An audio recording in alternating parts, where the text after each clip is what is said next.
પાકિસ્તાનના ન્યુક્લિયર ઠેકાણા પર હુમલાનો ભારતીય સેનાનો ઇનકાર.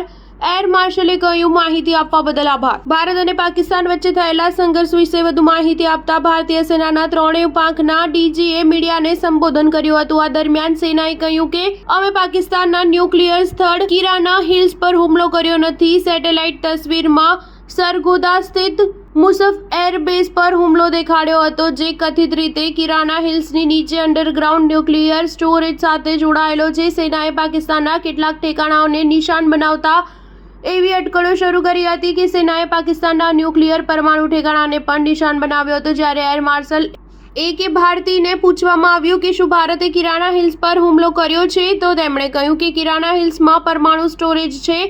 તે જાણવા બદલ આભાર. અમને તેના વિશે ખબર નહોતી. અમે કિરાના હિલ્સ પર હુમલો કર્યો નથી. ભલે ત્યાં કંઈ પણ હોય, અમે અગાઉની પ્રેસ કોન્ફરન્સમાં આવું કંઈ પણ દેખાડ્યું નથી. Director general of air operation air marshal A.K. ભારતીએ આ વાતની પુષ્ટિ કરી છે કે ભારતીય સેનાએ પાકિસ્તાનના કિરાના હિલ્સ ન્યુક્લિયર ઠેકાણાને નિશાન બનાવ્યા નથી. ભારતે જવાબી કાર્યવાહી કરી પાકિસ્તાનના 11 એરબેઝને ટાર્ગેટ કરી નષ્ટ કરી દીધા છે. તેમાં સરગોદાથી લઈને નૂર ખાન જેવા મુખ્ય સૈન્ય ઠેકાણા સામેલ છે. તેમણે કહ્યું કે આપણા તમામ લશ્કરી બેઝ અને સિસ્ટમો સંપૂર્ણપણે કાર્યરત છે અને જરૂર પડશે તો આગામી મિશન માટે પણ તૈયાર છે.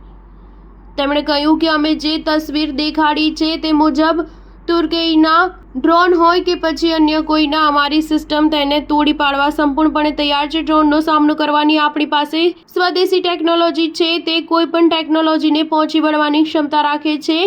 તમે તસવીરોમાં પણ તેનું પરિણામ જોયું હશે. સ્ટાર ન્યૂઝ 7 હંમેશા સચ્ચાઈની સાથે.